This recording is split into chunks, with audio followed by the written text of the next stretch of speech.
बिस्मिल्लाहिर्रहमानिर्रहीम रब्बि इश्रह ली सदरी वयस्सिर ली अमरी वहलुल उक़दतम मिन लिसानी यफ़क़हू क़ौली। Doctor Nuzhat Amna from simplified radiology. अगर किसी भी वजह से अल्ट्रासाउंड करवाने पर आपको गुर्दे में रीनल कॉर्टिकल सिस्ट यानी पानी की थैलियों का पता चला है तो परेशानी की जरूरत नहीं है। नॉर्मल गुर्दे में सिस्ट नहीं बनती। सिस्ट पानी की थैलियाँ होती हैं जो अगरचे ट्यूमर तो हैं मगर बिनाइन यानी वो कैंसरस ट्यूमर नहीं होते। अमूमन 50 से 70 साल के लोगों में पाई जाती हैं। सिस्ट एक या दोनों गुर्दों में हो सकती हैं। अमूमन नंबर 1 से 10 तक हो सकता है। उनका साइज चंद मिलीमीटर से 10 सेंटीमीटर तक बढ़ सकता है। अमूमन रीनल कॉर्टिकल सिस्ट गुर्दे की इन्फेक्शन और पथरी बनाने का सबब नहीं बनती और गुर्दे के कैंसर में भी तब्दील नहीं होती। रीनल कॉर्टिकल सिस्ट और पानी की थैलियाँ आमतौर पर गुर्दे में दर्द और भारीपन भी पैदा नहीं करती जब तक कि साइज में बहुत ज़्यादा बड़ी ना हो जाए या गुर्दे के उस हिस्से में ना हो और वहाँ प्रेशर क्रिएट ना करें जहाँ से यूरेटर और खून की नालियाँ निकल रही होती हैं। गुर्दे में पानी की थैलियों या रीनल कॉर्टिकल सिस्ट को हम कुछ ग्रेड्स में डिवाइड करते हैं,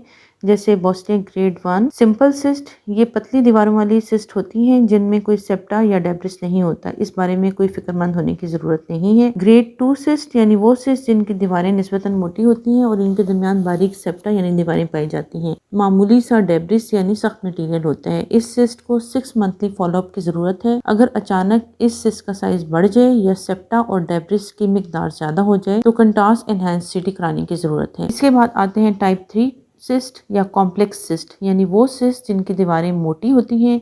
इनमें सॉलिड डेब्रिस की अमाउंट पानी से ज़्यादा होती है, इसलिए फ़ौरन CECT करवाएं और रिपोर्ट के साथ नेफ्रोलॉजिस्ट को कंसल्ट करें। अगरचे ये सिस्ट गुर्दे फेल करने का सबब नहीं बनती, लेकिन अगर सिस्ट बहुत ज़्यादा हो और साइज़ बहुत बड़ा हो तो गुर्दे के टिश्यू की प्रॉपर असेसमेंट अल्ट्रासाउंड पर करना मुश्किल होती है क्योंकि इन सिस्ट के पानी की वजह से पीछे शेडो पड़ता है।